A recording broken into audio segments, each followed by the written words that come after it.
Well, no, do you condemn Donald Trump calling Vladimir Zelensky a dictator? I applaud. The mainstream media have tried once again to frame Nigel Farage as a Putin supporter. It's fair to say Farage did not go down without a fight. This is his spat with Sky News earlier. President Trump for launching peace negotiations. Our strategy appears to be backing up Ukraine for 3 years into an endless war that they are going to lose at massive cost. So I absolutely applaud the fact that he's talking to both sides. We haven't seen the full shape of the deal yet, but there is going to be a deal, and let's hope there's going to be peace. Now, Donald Trump has a particular beef with Ukrainian governments over the last few years. It led to an impeachment because of the relationship with the Biden family.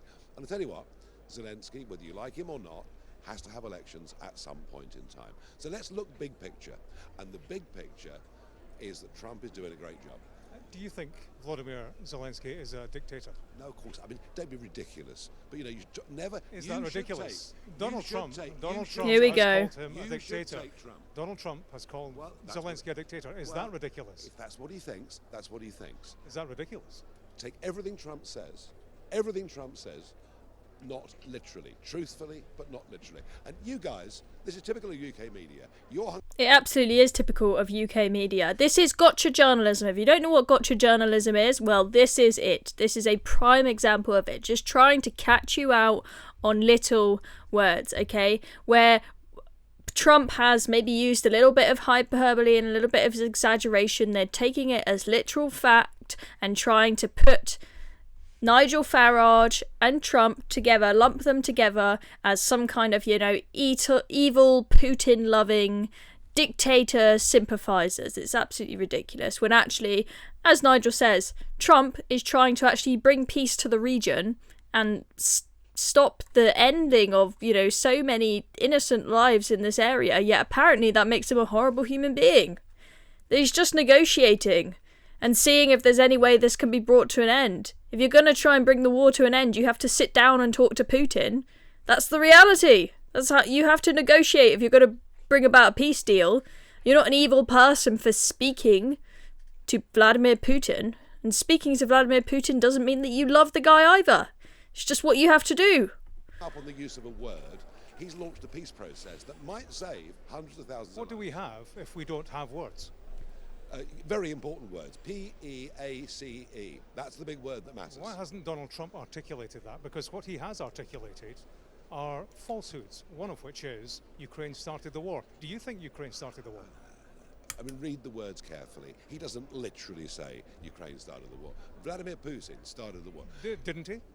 Didn't he say literally that Ukraine started the war?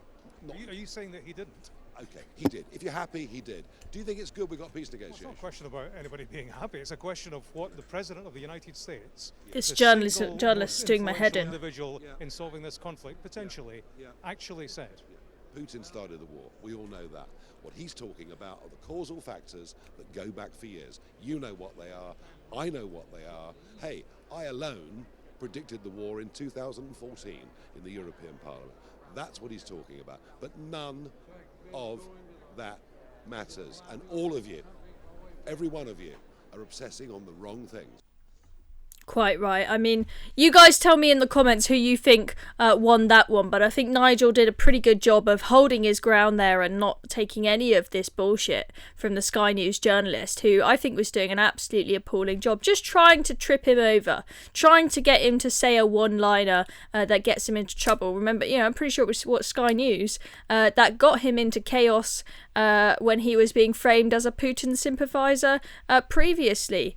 Nigel Farage, he said that he spoke about the history of how the war started and spoke about, NATO inching towards the east even though they had claimed that they wouldn't do it, right? That doesn't, every war has multiple causal factors, whereas this Sky News journalist is trying to say one or the other. It's Ukraine or it's Putin. Like, if you say that the West and the Ukraine had anything to do with aggravating Putin slightly, then that means you must say Ukraine is 100% responsible for the war. No, of course there are aggravating factors on both sides. Ultimately, Putin is the one who invaded the country. So if you're looking at short-term causes, yes, Putin started the war, as he's trying to make out there. But if Farage dares, you saw how carefully he had to try and bring up the history of it there, because he knows they've framed him before and that they'll do it again. If you dare bring up the history of NATO moving towards the east and annoying Russia, which, it's important to understand that annoyed Russia, especially at the moment when we've got Keir Starmer and whatnot saying that Ukraine is going to join NATO. Like, it's kind of something you've got to consider. It's kind of something you've got to think about before going into a peace negotiation, is what are the reasons why they invaded in the first place? What are the reasons why they thought they had the right to invade this land in the first place? Might be worth looking into, but apparently if you look into it, you love Putin. It's just beyond belief, and this is why the mainstream media is dying, is people are fed up of seeing this crap. Okay? We don't learn anything interesting from an interview like that. All we learn is that the mainstream media, they're just desperate for a little clickbait soundbite that they can post on Twitter that's 5 seconds long, that's going to frame Nigel Farage like a twat. I just had enough of it. I've had enough of it. Anyway, let me know in the comments what you think of this. Who won that, Sky News or Nigel Farage? I'm Chloe Dobbs. See you next time.